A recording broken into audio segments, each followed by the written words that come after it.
और इस वक्त हम वाराणसी में मौजूद हैं। पीएम का संसदीय क्षेत्र है। राजनीति गहमा गहमी चल रही है। इसी बीच हमारे साथ बातचीत करने के लिए राष्ट्रीय समता पार्टी की राष्ट्रीय अध्यक्ष वंदना सिंह जी हमारे साथ बातचीत करने के लिए मौजूद है और सीधी तौर पे बातचीत करेंगे। कुछ अहम बिंदु हैं, चर्चा करने आए हुए हैं। अखिलेश यादव जी से इनका मुलाकात राजनीति में क्या कुछ फेरबदल कर सकता है, तो सबसे पहला मेरा यही सवाल रहेगा। अखिलेश यादव जी से आपने वार्तालाप किया है, शिष्टाचार किया, कितने मिनट की मुलाकात हुई? हमारी माननीय अखिलेश जी से लगभग 1 घंटे की वार्तालाप हुई है। क्या कुछ चर्चा हुआ है? क्योंकि जाहिर सी बात है, अगर आप अखिलेश यादव जी के पास गई हैं तो कहीं न कहीं कुछ नया राजनीति, कुछ नया तोड़-मोड़ करने का आपने कुछ क्या है बिंदु? हमारे देश में जो बेरोजगारी फैली हुई है, जो महिलाओं के साथ अत्याचार हो रहे हैं और महिलाओं को 50% भागीदारी दिलाने के बिंदुओं पे बात हुई है। और बेरोजगारी के साथ साथ ये बहुत बड़ा मुद्दा आज हो गया है कि देश की आर्थिक स्थिति खराब हो रही है। गरीब मारे जा रहे हैं इस सरकार में। गरीब के घर में खाना बनाने के लिए राशन नहीं है, महंगाई बढ़ती जा रही है। इन सारी बिंदुओं पे उनसे बातचीत अच्छा, हुई। आप रातों रात जो है कि चर्चा का विषय बन गई बनारस में, और कहीं न कहीं उत्तर प्रदेश में पूरे चर्चा का विषय बना हुआ है। आपका नाम जो है कि जगह-जगह पे लिया जा रहा है कि राष्ट्रीय समता पार्टी की राष्ट्रीय अध्यक्ष जी आखिरकार अखिलेश यादव के घर क्यों गई? क्या ऐसा मजबूरी आ गया? क्या 2024 की कुछ रणनीति आप लोग बना रही हैं क्या? हम लोग माननीय अखिलेश यादव जी के पास सच की लड़ाई लड़ने के लिए गए हैं, जो कि ये सरकार अंधी हो गई है। उनको गरीबों की मजबूरियां नहीं दिख रही हैं। युवा बेरोजगार होते जा रहे हैं, उनकी बेरोजगारी नहीं दिख रही है। आज की जो सरकार है उनको केवल मंदिर मस्जिद दिखाई दे रहा है। इसलिए हम लोग निराश होकर माननीय अखिलेश जी के पास गए इन सारे बिंदुओं पे बातचीत करने के लिए, और उनके साथ 2024 की जो रणनीति बनाई जाएगी कि हम लोग 2024 उनके साथ मजबूती से लड़ेंगे। अच्छा, देखिए, इसमें कहीं न कहीं गठबंधन की बात आ रही है। क्या आगे की गठबंधन सपा ही करेगी क्या आपके साथ? जी हाँ, बिल्कुल करेगी। नहीं, हम कर चुके हैं गठबंधन सपा के ये साथ। मान लिया जाए, हमारे जो दर्शक देख रहे हैं ये मान लें कि अब आपकी जो राष्ट्रीय समता पार्टी है वो सपा से गठबंधन कर ली है। बिल्कुल कर ली है। हमारी इस बार की जो तीसरी मुलाकात माननीय अखिलेश जी से हुई है, तो हमारा उनके साथ ये वादा हो गया है कि हम 2024 में हमारी जनता, जब तक हमारी जनता एक हो जाएगी तो हम लोग सच की लड़ाई लड़ लेंगे। पार्टियां की तो बात ही छोड़ दीजिए, छोटी छोटी पार्टियां, आप एक सुने होंगे कहावत कि एक लकड़ी को कोई भी उठा के तोड़ देगा, लेकिन जब कई लकड़ियां को आप इकट्ठा करके बांध देंगे तो उनको कोई हिला भी नहीं सकता है। और हम लोग अब यही कार्य कर रहे हैं कि छोटी छोटी पार्टियों को एक साथ जोड़ रहे हैं। फिर उनके साथ हम आम जनता में जगह जगह जाएंगे और जनता को जागरूक करेंगे कि आज की हमारी ज़रूरत है कि हमारे जो बेरोजगार साथी हैं उनको रोजगार मिले, वो अपना घर परिवार चला पाएं, ना कि केवल जा करके मंदिर मस्जिद में हम पूजा पाठ करें। अच्छा, सुभाषपा को तो आप लोगों ने तोड़ दिया पूरी तरीके से, अब धीरे धीरे बिखर रहा है सुभाषपा। क्या लगता है ओम प्रकाश राजभर जी की जो बड़ी बड़ी उम्मीदें थी वो टूट रही है? बिल्कुल टूट रही है। टूट नहीं रही है, टूट चुकी है। सुभाषपा अब बिखर के टूट चुकी तो है। लगता है थोड़ा बहुत बचा हुआ है।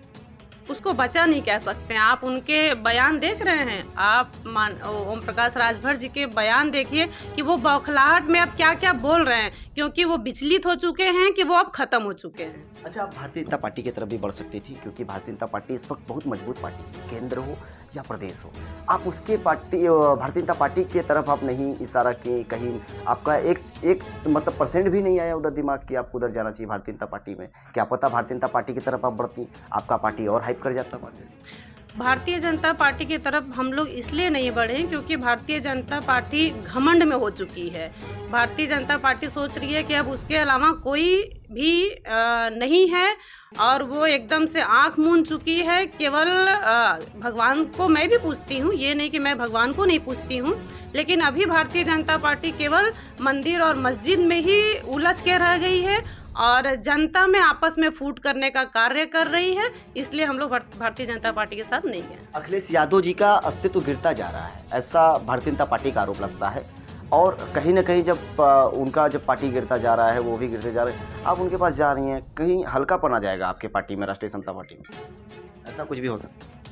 नहीं, हम हल्कापन क्यों आएगा? हम क्या कह रहे हैं कि अभी हम पार्टी वो चुनना चाहिए जो मजबूत हो, आगे की तैयारियां जो होती है वो मजबूती के साथ बढ़नी चाहिए। आप कहीं ना कहीं सपा के साथ जा रही हैं, उत्तर प्रदेश तक ही उसकी सीमा है, आगे का क्या कुछ रहेगा?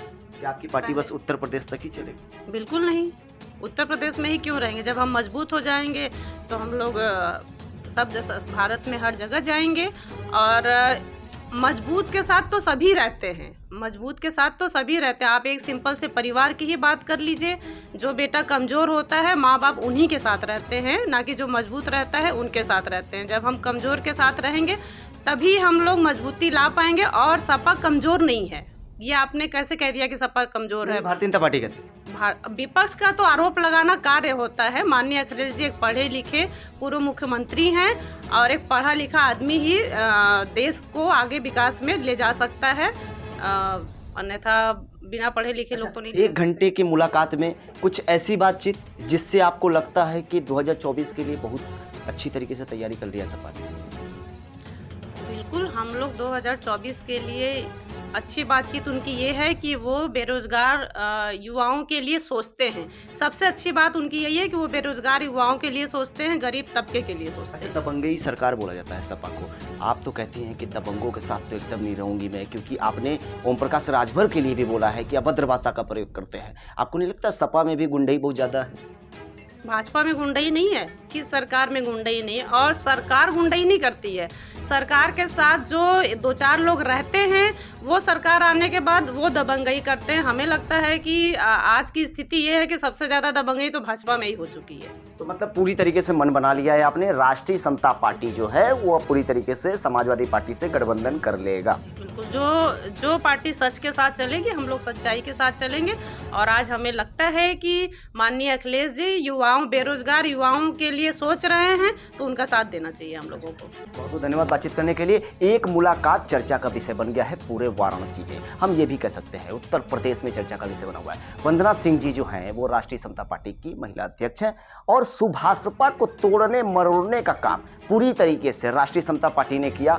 और ये तोड़ मरोड़ के आज सुभाषपा को किस लेवल तक लेके गया है ये तो आप सब देखते ही होंगे।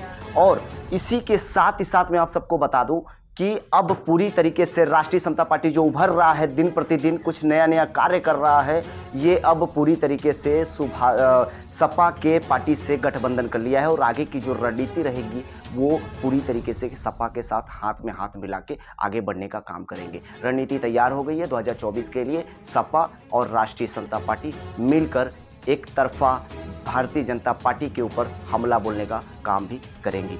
वाराणसी से कैमरा पर्सन जाहिद के साथ दीपक चौबे।